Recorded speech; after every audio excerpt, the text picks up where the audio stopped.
बिस्मिल्लाहिर्रहमानिर्रहीम अस्सलाम वालेकुम व्यूअर्स, मैं हूं समीउल्लाह। आप देख रहे हैं समीउल्लाह फूड सीक्रेट। दोस्तों, आज आपके साथ एक डिफरेंट स्टाइल से पकोड़े बनाने का तरीका बताऊंगा। पकोड़े तो हम बहुत से बनाते हैं, लेकिन आज के जो पकोड़े हैं ना, इसके अंदर थोड़ा सा हम स्ट्रीट स्टाइल टच देंगे। अक्सर आपने कभी रेलवे स्टेशन पे सफ़र किया हो तो आपको स्टेशन वाले पकोड़े बड़े मशहूर होते हैं, वो आज आपको घर पे बनाने का तरीका बताऊंगा। और इसके अंदर हम कुछ सीज़न के हिसाब से वेजिटेबल्स वगैरह ज़्यादा ऐड करेंगे और ये बेहतरीन किस्म के पकोड़े, यकीन करें ये इतने लाइट है कि आप जितने मर्जी खा जाए, ना ही आपके सीने में जलन होगी, ना ही भारीपन होगा। और बेहतरीन किस्म के पकोड़े, इसके साथ एक हाजमेदार चटनी बनाएंगे, खट्टी मीठी चटनी होती है। तो रमजानुल मुबारक में अफ्तार के टाइम भी आप ये पकोड़े बना सकते हैं। बहुत ही मजेदार रेसिपी है, तो चले इसको बनाना स्टार्ट करते हैं। स्ट्रीट स्टाइल पकोड़े बनाने के लिए सबसे पहले एक कढ़ाई लेंगे, कढ़ाई के अंदर पानी शामिल कर लेंगे, खुला पानी ले लेना है। पानी के अंदर जब बॉयल आ जाए, इसके अंदर हमने 4 अदद मीडियम साइज़ के आलू लिए हैं।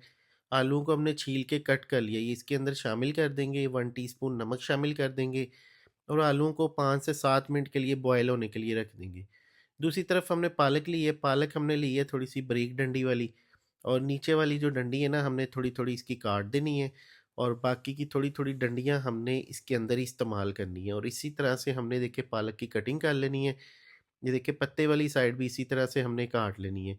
और ये तकरीबन 1 गुच्छी मेरे पास पालक की थी, तो ये पालक को अच्छी तरह काट लेना। पहले मैंने इसको धो लिया था। उसके अलावा कुछ वेजिटेबल है जिसके अंदर 3 सब्ज़ मिर्चें हैं, बारीक चॉप कर ली। प्याज को भी बारीक काट लिया, एक मीडियम साइज़ का प्याज था। एक मुट्ठी हम सब्ज़ मेथी लेंगे, इसको भी हमने काट लिया और इसके साथ सब्ज़ प्याज के पिछले जो डंडल होते हैं वो हमने इस्तेमाल करने हैं। और इसको हमने सारी चीज़ों को बारीक काट लेना है और ये हमने पालक के अंदर शामिल कर देनी है सब्ज़ियाँ। अच्छा, सारी सब्ज़ियों को पहले आपने धो लेना है, धो के एक स्ट्रेनर वाली जाली में रख लेना है। जब पानी वगैरह निकल जाए तो फिर इसकी कटिंग करनी है। कटिंग करने के बाद अब इसके अंदर हम शामिल करेंगे लहसुन और अदरक का पेस्ट। ये तकरीबन 1 टेबलस्पून है। फिर इसके अंदर 1 टीस्पून नमक, 1 टेबलस्पून लाल मिर्च, 1 टीस्पून कुटी हुई लाल मिर्च, 1 टीस्पून गरम मसाला पाउडर, 1 टीस्पून धनिये का पाउडर। इसके अंदर हाफ टी स्पून साबुत ज़ीरा शामिल करेंगे। अच्छा, इसके अंदर 2 टेबलस्पून भर के हमने खुश्क धनिया साबुत शामिल करना है। ये मेन इंग्रेडिएंट होता है, ये हमने ज़्यादा डालना है। अब अच्छी तरह सारी सब्जियों को हमने मिक्स कर लेना है, देखिए इस तरह से। तो इसके अंदर आप आलू का भी इस्तेमाल कर सकते हैं, मतलब कच्चे आलू डाल सकते हैं और बहुत सी चीज़ें इसके अंदर डाली जाती हैं सीज़न के हिसाब से। तो आजकल पालक वगैरह अवेलेबल है, मेथी अवेलेबल है, तो मैंने ये डाल दी है। बाकी आलू जो है ना, आलू को बॉयल करके हमने इस तरह ना मोटा-मोटा इसको ना हाथ के साथ मैश कर लेना है। अच्छा, ये आलू इसके अंदर हमने शामिल कर देने हैं, ये देखिए इस तरीके से, ठीक है? आलू शामिल करने के बाद अब इसके अंदर हमने बेसन शामिल करना है। अब बेसन जो है ना, बेसन आपने लेना है, इसके अंदर 1 कप शामिल करना है। 1 कप बेसन शामिल करना है, बेसन को छान लेना है। बेसन के अंदर ना एक तो नमी होती है, दूसरा ये है कि नमी की वजह से ना ये देखिए गुठलियाँ सी बनी हुई इसके अंदर, तो इसलिए हमने छानना है, हमें पाउडर फॉर्म में चाहिए। अच्छा, 1 कप बेसन के हिसाब से आधा कप इसके अंदर हम मैदा शामिल करेंगे और 1 चुटकी हम इसके अंदर बेकिंग पाउडर शामिल करेंगे। बेकिंग पाउडर से पकोड़े हमारे फूले-फूले से बनेंगे। अब यहाँ पे अच्छी तरह सारी चीज़ों को हमने मिक्स कर लेना है। अच्छा, इसके अंदर आपने यहाँ पे पानी नहीं डालना, पहले आपने इसकी मिक्सिंग करनी है, फिर पानी डालना है। जब आपने दूसरी तरफ ऑयल को पहले गरम करना है, उसके बाद इसके अंदर आपने पानी डाल के और इसके पकोड़े बनाना स्टार्ट कर देने हैं। रमज़ानुल मुबारक में अक्सर ऐसा होता है कि पानी डाल के हम पकोड़ों को छोड़ देते हैं, दूसरी तरफ हांडी या सब्ज़ी या चावल पक रहे हैं और पकोड़ों के अंदर जो सब्ज़ियाँ हैं ना, वो पानी छोड़ देती हैं और पकोड़े हमारे बहुत ज़्यादा पतले हो जाते हैं। तो ये टिप को आपने लाज़मी फ़ॉलो करना है कि आपने जब भी ऑयल को पहले गरम करना है, फिर पानी डाल के आपने इस मिक्सचर को मिक्स कर लेना है। थोड़ा-सा मैंने बेसन और ऐड किया है इसके अंदर, ताकि इसके अंदर ना बाइंडिंग होना स्टार्ट हो जाए।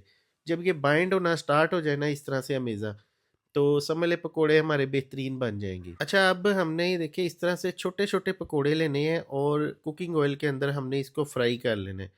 आप घी का भी इस्तेमाल कर लें, मैं कुकिंग ऑयल का इस्तेमाल करता हूँ। ये देखिए इस तरह हमने छोटे-छोटे पकोड़े डालने हैं। जितने छोटे होंगे ना पकोड़े, उतने ज़्यादा वो क्रिस्पी बनेंगे, मज़ेदार बनेंगे, ऊपर से फुल खस्ता होंगे।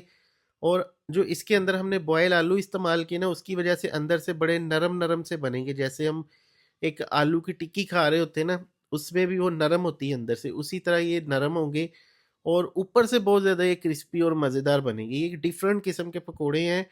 और अक्सर आप ट्रेन पे सफ़र करें इस्लामाबाद पिंडी का, तो लाला मूसा रास्ते में एक स्टेशन आता है, वहाँ पे भी ये पकोड़े बहुत ज़्यादा फ़ेमस है, ठीक है?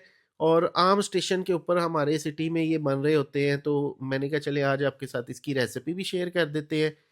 और इसको आपने फ्राई करके इसको आपने खूबसूरत सा गोल्डन कलर दे लेना है। अब जो स्टेशनों पे पकोड़े बनते हैं ना, उसके अंदर अब ये श्योर नहीं होता कि बेसन डाला है या आटा डाला है, वो क्या मिक्स करते हैं, लेकिन बहरहाल हमने घर पे बेसन और मैदा डालना है।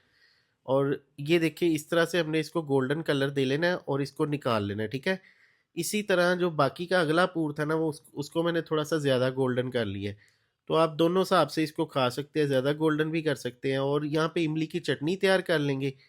इमली के पानी के अंदर लहसुन के जवे 2 शामिल करेंगे, 1 सब्ज़ मिर्च और छोटा सा प्याज। प्याज शामिल करने के बाद ज़ीरा और इसके अंदर नमक डाल देंगे 1-1 चुटकी, ठीक है? और इसको ग्राइंड कर लेंगे। ये हमारी खट्टी-मीठी हाज़मेदार इमली की चटनी तैयार होगी, पकोड़ों के साथ स्पेशली खाई जाती है।